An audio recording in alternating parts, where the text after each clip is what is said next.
आपको एक शास्त्रोक्त बात बताएं।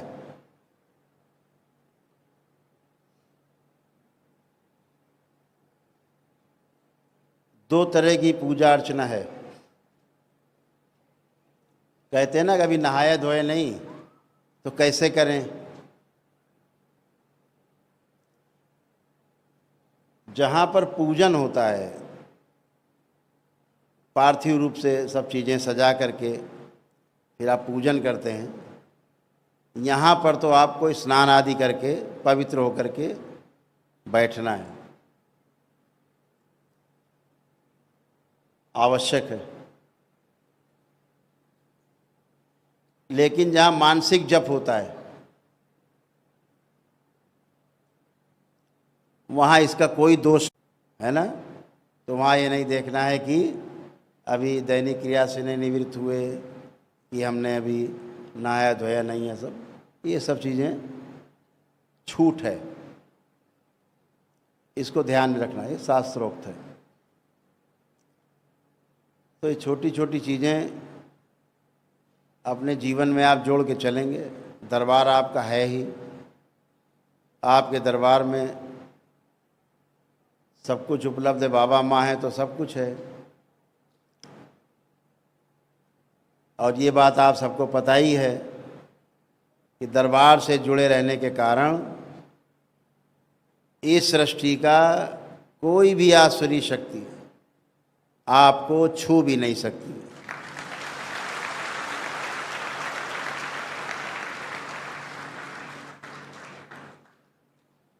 जब आप जप करते हो तो आपके तमाम कई जन्मों के कष्ट होते हैं, रोग होते हैं। अगर आप दरबार से नहीं जुड़े होते तो रोग कष्ट भारी होकर के प्रकट होते और आपको बहुत कष्ट देते।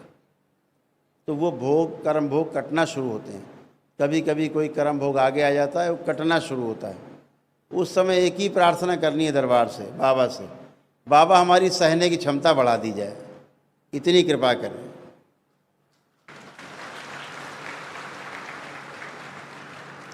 और आपकी सहने की क्षमता बढ़ जाएगी और कष्ट निकल जाएगा, धुल के बाहर हो जाएगा।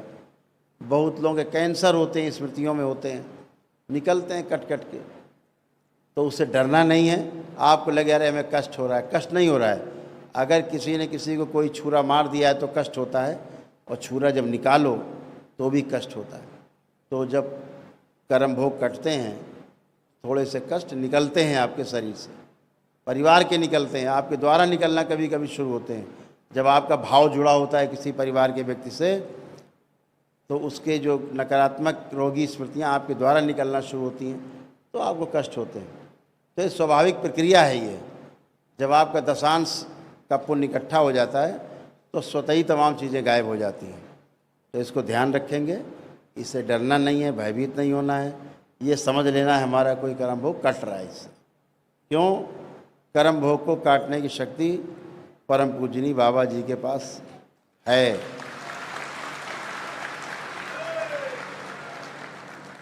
आज आप जिनके शिष्य हुए हैं, बाबा ने स्वीकार किया आप सबको, आप सब सीधे सीधे बाबा के डीएनए में जुड़े हैं।